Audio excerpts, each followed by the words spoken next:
Welcome to another HVAC lesson. Today we're diving into one of the most important pieces of equipment in industrial cooling systems, cooling towers. If you work in HVAC, facilities management, or just want to understand how large buildings stay cool, you're in the right place. If you find this content helpful, please subscribe to the channel for more in-depth HVAC explanations and maintenance tips. Now let's get started. So what exactly is a cooling tower? A cooling tower is a device that removes heat from water by allowing some of that water to evaporate. It's used in large commercial and industrial systems where massive amounts of heat need to be transferred away from buildings, factories, power plants, and other facilities. Think of it as nature's air conditioner, working with the sun and wind to cool water efficiently. The water that gets cooled is typically circulated through chillers, air conditioning systems, or industrial processes. Without cooling towers, these systems would quickly overheat and stop working. Cooling towers are absolutely essential to keeping modern buildings comfortable and operations running smoothly. Now here's how they actually work. A cooling tower removes heat through a combination of heat transfer and evaporation. Hot water enters the top of the tower and falls downward through an internal structure called film media or packing.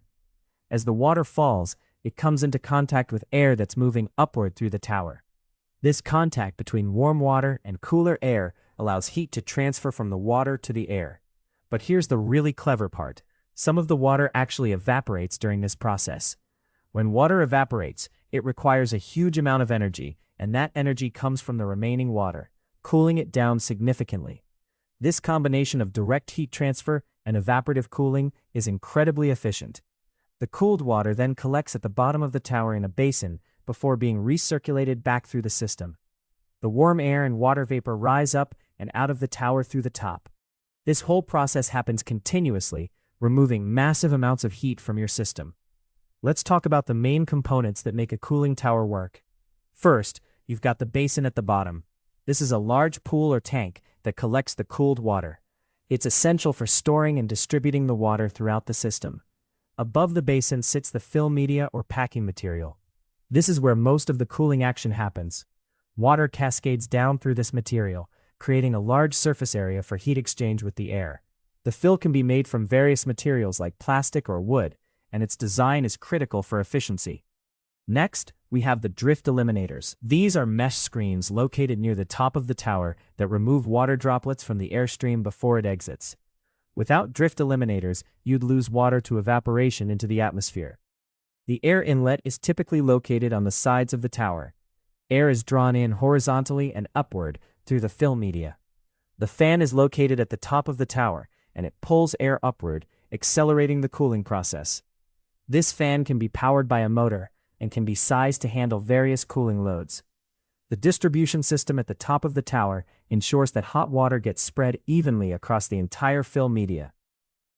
Poor distribution means some areas cool efficiently while others don't, reducing overall performance. Finally, the frame and casing hold everything together and prevent air from bypassing the film media. Now let's distinguish between the two main types of cooling towers. Open cooling towers, also called atmospheric cooling towers, directly expose water to air.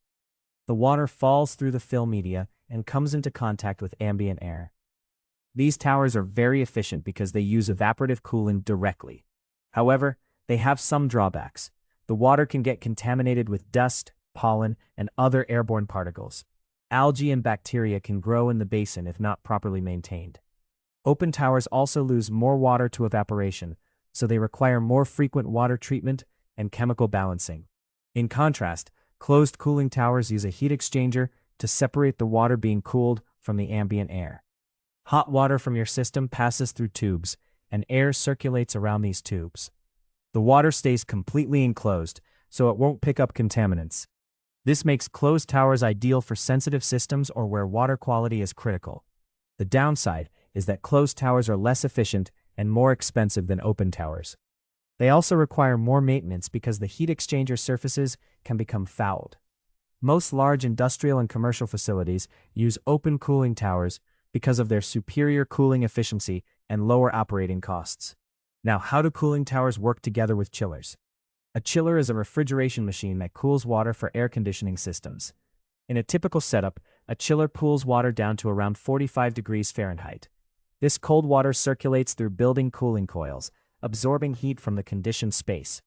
Once the water absorbs heat, it returns to the chiller warmer, usually around 55 degrees Fahrenheit. The chiller then cools this warm water back down again. But here's the key. The chiller itself generates heat during the cooling process. This waste heat has to go somewhere, and that's where the cooling tower comes in. The chiller pumps the heat it extracted, plus the heat from its compressor, to the cooling tower. The cooling tower removes this heat, cooling the water back down to around 85 degrees Fahrenheit.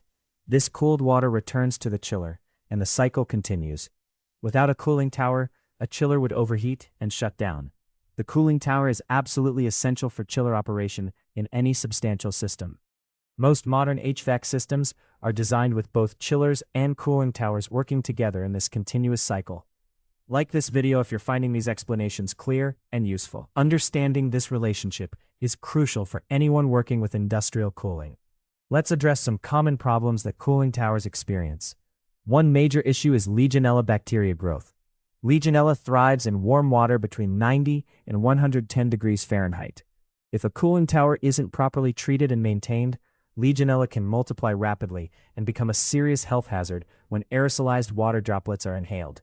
Regular water treatment and testing is non-negotiable. Scaling is another common problem. Minerals in the water can build up on the film media and heat exchanger surfaces, reducing efficiency and eventually blocking water flow. This happens especially in areas with hard water. Proper water treatment and regular chemical balancing prevents scaling. Algae growth in the basin is also common. Algae thrives in sunlight and warm water, creating a sludgy buildup that clogs distribution systems. Covering the basin or using algicides prevents this problem. Fan failure is another issue you might encounter.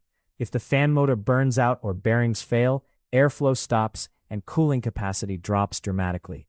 Regular inspection and lubrication of fan bearings is essential maintenance. Fouling occurs when dirt, rust, and debris accumulate in the basin and fill media. This reduces cooling efficiency significantly. Regular cleaning and basin strainers help prevent fouling. Finally, water loss is a constant issue. Some water is naturally lost to evaporation, but excessive loss usually indicates leaks in the basin or piping. Regular inspection and prompt repairs are necessary. Here are the key maintenance tips that'll keep your cooling tower running efficiently. Perform regular water treatment and testing. This is the most important maintenance task. Test water quality at least weekly. Monitor pH levels, treat for algae and scale, and maintain proper biocide levels. Inspect the tower visually every month. Look for obvious leaks, corrosion, damaged fill media, and debris accumulation. Clean the basin regularly, at least quarterly. Remove sludge, algae, and debris that can clog the distribution system. Lubricate fan bearings monthly. Proper lubrication extends equipment life and prevents failure. Check the fan blade condition. Look for cracks, looseness, or imbalance, which can cause vibration and noise. Inspect all piping and connections. Look for leaks, corrosion, or loose fittings that need tightening. Test the pump operation regularly. The pump should run smoothly without unusual noise or vibration. Monitor water temperature carefully. If your tower isn't reaching expected cooling capacity, there's likely a problem that needs investigation. Schedule annual professional inspections. A qualified technician can spot problems you might miss and perform deep cleaning. Keep records of all maintenance and repairs. This helps you identify patterns and plan for future needs. Here are the key takeaways from today's lesson. Cooling towers remove heat through a combination of direct heat transfer and evaporative cooling. They're essential equipment in large HVAC systems, especially those using chillers. Open cooling towers are more efficient, but require more careful water treatment. Closed cooling towers are less efficient, but better protect water quality. Chillers and cooling towers work together as a system, with cooling towers removing waste heat from the chiller. Common problems include Legionella growth, scaling, algae, and fouling. Regular water treatment and testing is the most important maintenance task. Visual inspections, cleaning, and lubrication keep your tower operating at peak efficiency. Thanks so much for watching this cooling tower lesson. If you found this explanation helpful, please subscribe to the channel for more HVAC training and maintenance insights. We cover everything from basic principles to advanced troubleshooting. What cooling tower challenges have you faced in your own experience? Drop a comment below and let me know. I'd love to hear about the systems you work with and any questions you have. See you in the next video.